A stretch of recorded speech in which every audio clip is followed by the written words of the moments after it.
Hello and welcome to Lavneesh sir की class. आज की ये शिक्षा निदेशालय राष्ट्रीय राजधानी क्षेत्र दिल्ली की वर्कशीट नंबर 14 जो कि कक्षा 9वीं के विद्यार्थियों के लिए है। यह ली गई है सामाजिक विज्ञान के भूगोल विषय से और आज की इस वर्कशीट में भी हम पाठ नंबर 2 भारत का भौतिक स्वरूप जारी रखेंगे और इसमें आज हम समझेंगे प्रायद्वीपीय पठार के बारे में। तो प्यारे बच्चों, आज की इस वर्कशीट में जैसा कि आपको पता है कि पिछले 2 वर्कशीट से हम इसी लेसन को ही जारी रखे हुए हैं और सबसे पहले हमने हिमालय पर्वत और फिर उसके अगली वाली वर्कशीट में हमने उत्तरी मैदान के बारे में समझा और आज की इस वर्कशीट में अब हम एक नए भौतिक स्वरूप प्रायद्वीपीय पठार के बारे में बात करेंगे। आखिर ये प्रायद्वीपीय पठार हैं क्या, कैसे होते हैं? तो चलिए बिना समय गवाए शुरुआत करते हैं मेरे साथ और समझने की कोशिश करते हैं। प्रायद्वीपीय पठार यह मेज की आकृति वाले स्थल होते हैं जो पुराने रवादार यानी कि दानेदार आग्नेय तथा रूपांतरित शैलों से बने हुए हैं। देखिए, इन्होंने कहा कि मेज की आकृति वाले। तो पहाड़ और पठार में यही अंतर होता है। एक तरफ जो पहाड़ होता है वो ऊपर से जाके संकरा हो जाता है, ठीक है, लेकिन जो एक पठार होता है वो इस तरीके से होता है। अगर आप देखें तो ये एक मेज की आकृति की तरह होता है। फिर इसके बाद है यह धरती के प्राचीनतम भूभाग का हिस्सा है जहां चौड़ी तथा छिछली घाटियों एवं गोलाकार पहाड़ियां मिलती हैं। तो कहने का मतलब ये है कि ये प्राचीनतम भूभाग का हिस्सा। अगर आपको याद हो, जब हमने गोंडवाना लैंड के बारे में, अगर आप जब इस पाठ को पढ़ेंगे ना या कभी सुना हो गोंडवाना लैंड, तो आप इस पाठ के जब शुरुआत करेंगे अपनी किताब में से, उसमें देखना कि प्राचीन गोंडवाना लैंड था जिसमें ये वाला जो भूभाग है भारत का, ये निचला हिस्सा, ये पठारी हिस्सा है और ये ही प्राचीनतम समय में था, यानी बहुत पुराने समय में यही हिस्सा था। जबकि हिमालय पर्वत, जिसको हमने पिछली वर्कशीट में हमने ये भी समझा था कि वो नवीन वलित पर्वत है, वो तो बाद में बने, लेकिन ये जो पठारी हिस्सा है ना, ये बहुत पहले से ही धरती का हिस्सा है, ठीक है। इसके बाद खनिज पदार्थों जैसे कोयला, बॉक्साइट आदि की प्रचुरता, जिनका काफ़ी औद्योगिक महत्व है, वो भी यहाँ पाए जाते हैं। आपको पता है कि दुनिया के ज़्यादातर पहाड़ी हिस्सों में खनिज पदार्थ मिलते हैं और यही कारण है कि हमारे भारत में भी जो पठारी हिस्सा है, जैसे मध्य प्रदेश, छत्तीसगढ़, उड़ीसा, ये वाला जो हिस्सा है ना, ये खनिज पदार्थों से बहुत ही भरपूर है।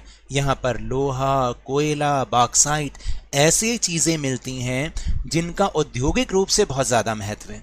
अब चलिए आगे इसके और लक्षणों के बारे में जानने की कोशिश करते हैं। देखिए, इसके 2 मुख्य भूभाग हैं। जैसे हमने हिमालय पर्वत के 3 भाग पढ़े थे और मैदान के भी 3 भाग पढ़े, ऐसे ही इसके 2 मुख्य भाग हैं। कौन कौन से? एक है मध्य उच्च भूमि। क्या नाम है? मध्य उच्च भूमि।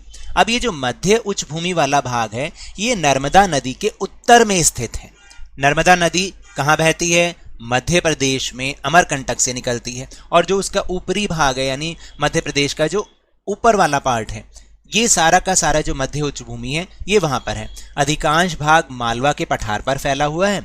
ये पश्चिम में तो चौड़ी लेकिन पूर्व में संकीर्ण है। पूर्व में संकीर्ण का मतलब, अगर आप अपना भारतीय नक्शा देखेंगे, भारतीय मानचित्र देखेंगे, तो इसका जो पूर्व है, पूर्व का मतलब क्या हुआ? छत्तीसगढ़ वाला इलाका, वो संकीर्ण है। अगर आप देखोगे ना, उसकी आकृति कुछ इस तरीके से है और ये मध्य प्रदेश का हिस्सा है। ये एक जस्ट एक आकृति है, प्लीज़ इसको कुछ और मत लें।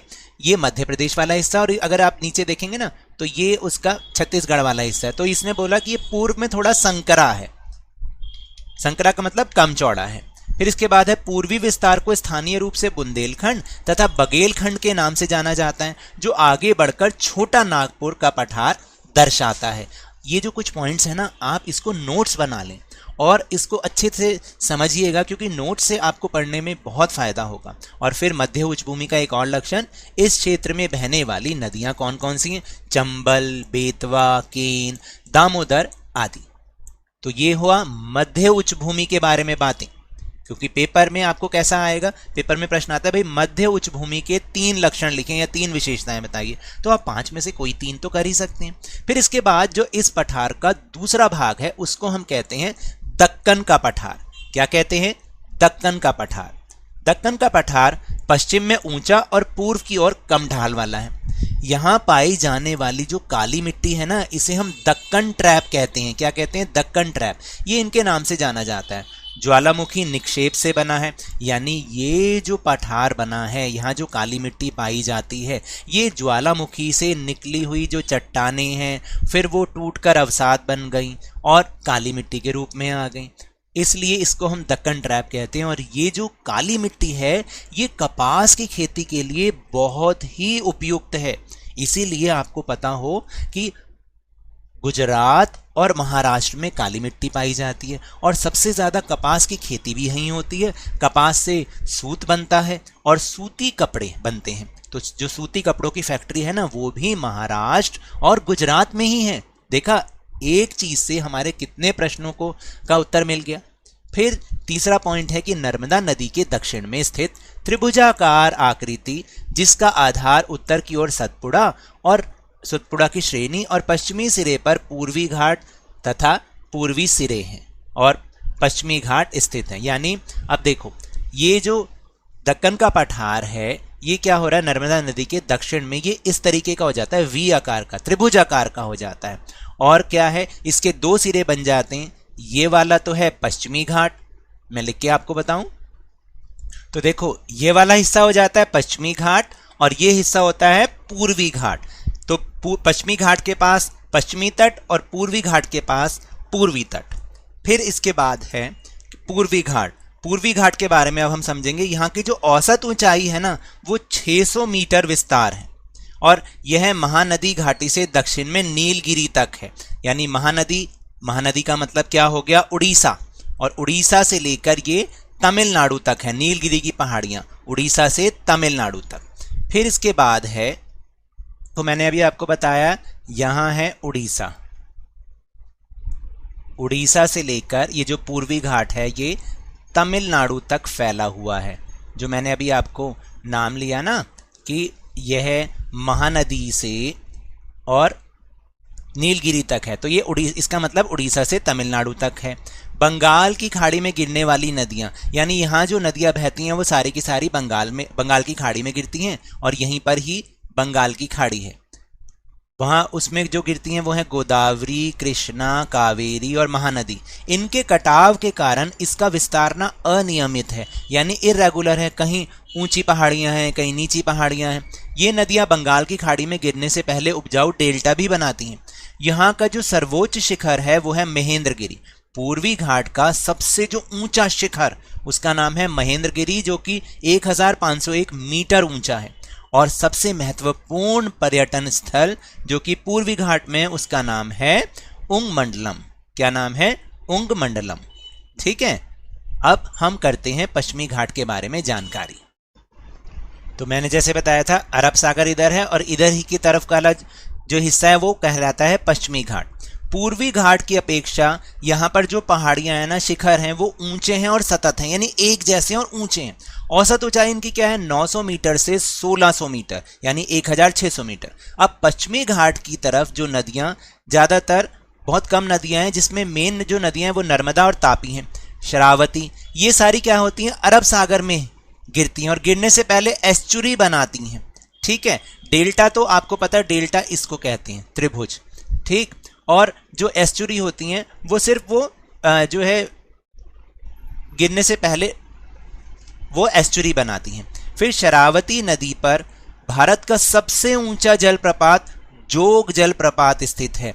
देखिए, अब इसको भी आपको अच्छे से करना है, क्योंकि जो शरावती नदी है उस पर वहाँ से जो पानी एकदम नीचे गिरता है तो उसको हम जलप्रपात कहते हैं।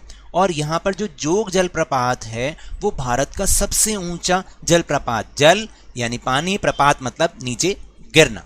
ठीक है, और पश्चिमी घाट में पर्वतीय सर्वोच्च शिखर कौन सा है? सबसे जो सर्वोच्च शिखर है वो है अनाईमुडी, जिसकी जो ऊंचाई है वो है 2695 मीटर। तो इन दोनों से ही पता लग रहा होगा, महेंद्रगिरी और अनाईमुडी से, कि जो पश्चिमी घाट की तरफ पहाड़ियां हैं वो ज्यादा ऊंची हैं। तो चलिए अब हम चलते हैं अपने प्रश्नोत्तर की ओर। तो पहला प्रश्न है कि कौन सा भारतीय भूभाग ज्वालामुखी निक्षेप से बना है? तो इसका सीधा सा उत्तर अभी हमने समझा ही था, दक्कन ट्रैप। जो और भूभाग कौन सा है भाई? उसको हम दक्कन का पठार भी कहते हैं। आप दोनों बातें लिख सकते हैं, दक्कन का पठार, ठीक है। और दक्कन का पठार में जो दक्कन ट्रैप है वो भारतीय भूभाग ऐसा है जो कि ज्वालामुखी निक्षेप यानी ज्वालामुखी से जो लावा निकला उसके जमने से बना है।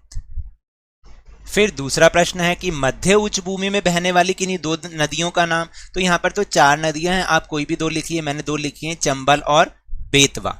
ये दोनों नदियां मध्य उच्च भूमि में बहने वाली नदियां हैं। अब तीसरा प्रश्न है कि पूर्वी घाट का विस्तार पश्चिमी घाट की तरह सतत क्यों नहीं है। सतत का मतलब एक जैसा क्यों नहीं है। तो इसका उत्तर है, देखिए, पूर्वी घाट का विस्तार पश्चिमी घाट की तरह सतत इसलिए नहीं है क्योंकि पश्चिमी घाट की तरह पूर्वी घाट में पहाड़ों की एक निरंतर श्रृंखला नहीं है। निरंतर श्रृंखला का मतलब एक जैसी श्रृंखला नहीं है। पूर्वी घाट में महानदी, गोदावरी, कृष्णा और कावेरी जैसी नदियों के कारण बहुत सी टूटी हुई पहाड़ियों की श्रृंखला है, क्योंकि इनका बहाव ही इस तरीके से है कि वहां पर पहाड़ियां टूटी हैं। इसलिए जो पूर्वी घाट की जो पहाड़ियां हैं उसका विस्तार है वो एक जैसा नहीं है। अब चौथा प्रश्न, इसके बाद चौथा और अंतिम प्रश्न कि प्रायद्वीपीय पठार हमारे लिए महत्वपूर्ण क्यों है, संक्षेप में लिखिए। देखिए, प्रायद्वीपीय पठार में खनिज पदार्थों जैसे कोयला, बॉक्साइट आदि की प्रचुरता है, जिनका काफी औद्योगिक महत्व है, यानी उद्योगों में कच्चे माल के रूप में यूज होते हैं। उदाहरण के लिए भारत में छोटा नागपुर पठार में लोहा, कोयला और मैंगनीज का विशाल भंडार है,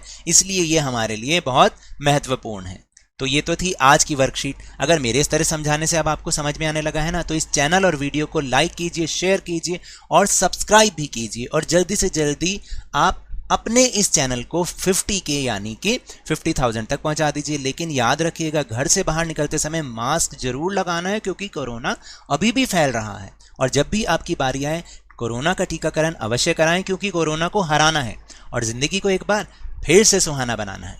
और उसके बाद स्कूल भी तो जाना है। इसी उम्मीद के साथ बहुत बहुत धन्यवाद।